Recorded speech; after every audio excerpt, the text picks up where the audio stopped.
చంద్రబాబు నాయుడు గారి కూటమి ప్రభుత్వంలో చదువుకునేటటువంటి విద్యార్థులు ఏదైతే స్కూలుకు వెళ్లకుండా మానేసి ఈరోజు పనులకు వెళ్తా ఉన్నారు.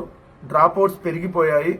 దాదాపుగా 3 లక్షల మంది విద్యార్థులు ఈరోజు చదువులు మానేసినటువంటి పరిస్థితి అని చెప్పి కేంద్ర ప్రభుత్వం ఇచ్చినటువంటి లెక్కల ప్రకారం, కేంద్ర గణాంకాలు కార్యక్రమాల అమలు మంత్రిత్వ శాఖ విడుదల చేసినటువంటి గణాంకాల ప్రకారం జగన్మోహన్ రెడ్డి గారి హయాంతో పోలిస్తే 2,87,068 మంది స్కూళ్లు మానేశారు చంద్రబాబు నాయుడు గారు ప్రభుత్వంలో మొట్టమొదటి ఏడాది.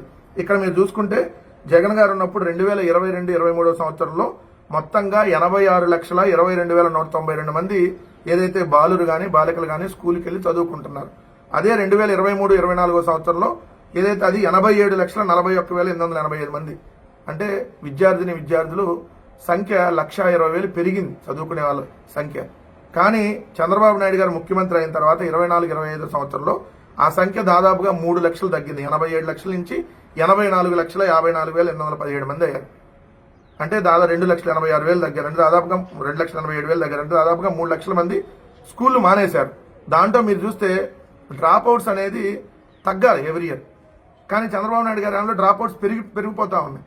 మీరు చూస్తే 9వ తరగతి నుంచి ఇంటర్మీడియట్ వరకు డ్రాప్అవుట్స్ అంతకుముందు 10.1% ఉంటే అది 11.2% అయింది. 6వ తరగతి 7వ తరగతి 8వ తరగతి సంబంధించిన డ్రాప్అవుట్స్ 1.1% ఉంటే అది 3.7% పెరిగింది. అదేవిధంగా 3వ తరగతి 4వ తరగతి 5వ తరగతి సంబంధించిన డ్రాప్అవుట్స్ 1.2% ఉంటే అంతకుముందు జగన్ గారు ఉన్నప్పుడు ఇది ఇప్పుడు 2.2%. అంటే బడికి వెళ్ళేటటువంటి విద్యార్థులు అర్ధాంతరంగా చదువు మానేస్తా ఉన్నారు.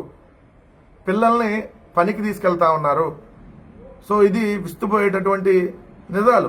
ఎందుకంటే 3 లక్షల మంది విద్యార్థులు డ్రాప్అవుట్స్ అయ్యారు సంవత్సర కాలంలో. అంటే విద్యాశాఖ మంత్రి ఎవరు? నారా లోకేష్.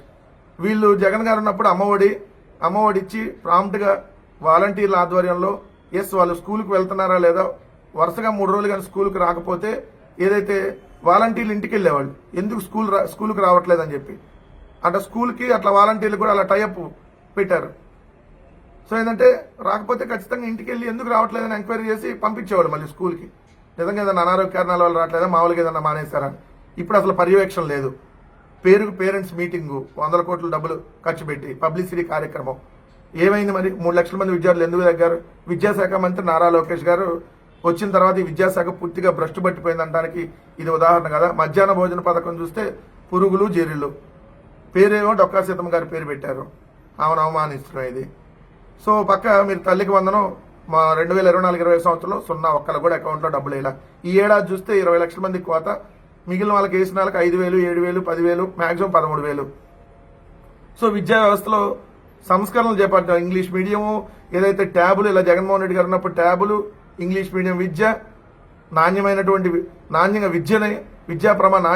విద్యా ప్రమాణాలతో విద్యను అందించి విద్యారంగాన్ని మంచి స్థాయికి తీసుకుని వెళ్తే జగన్ గారు ముఖ్యమంత్రిగా ఉన్నప్పుడు ఈరోజు చంద్రబాబు నాయుడు గారు ముఖ్యమంత్రి, వాళ్ళ కొడుకు నారా లోకేష్ విద్యాశాఖ మంత్రి అయినాక ఎలాంటి అధ్వానమైనటువంటి పరిస్థితులు ఉన్నాయో ఈ కేంద్రం ఇచ్చినటువంటి నివేదిక ప్రకారం పిల్లలు 3 లక్షల మంది మానేశారు ఒక ఏడాది కాలంలో. అంటే ఇంక ఈ ఏడాది వచ్చేటప్పుడు ఇంకా ఎంతమంది మానేసి ఉంటారు?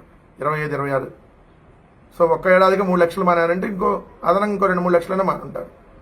సో విద్యార్థులని స్కూల్కి పంపించాలన్నటువంటి స్కూల్కి మంచి స్కూల్లో ఏదైతే స్కూల్కు సంబంధించినటువంటి దాంట్లో పంపించేసి ఏదైతే వాళ్ళని చదివించాలనేటువంటి బాధ్యత తల్లిదండ్రుల మీద ఎంత ఉందో ఈరోజు ప్రభుత్వం మీద కూడా ఆ బాధ్యత ఉందన్నటువంటి విషయం ఈ కూటమి ప్రభుత్వం గ్రహించాలనేటటువంటిది ఈరోజు ప్రతి ఒక్కరు చెప్తున్నటువంటి మాట.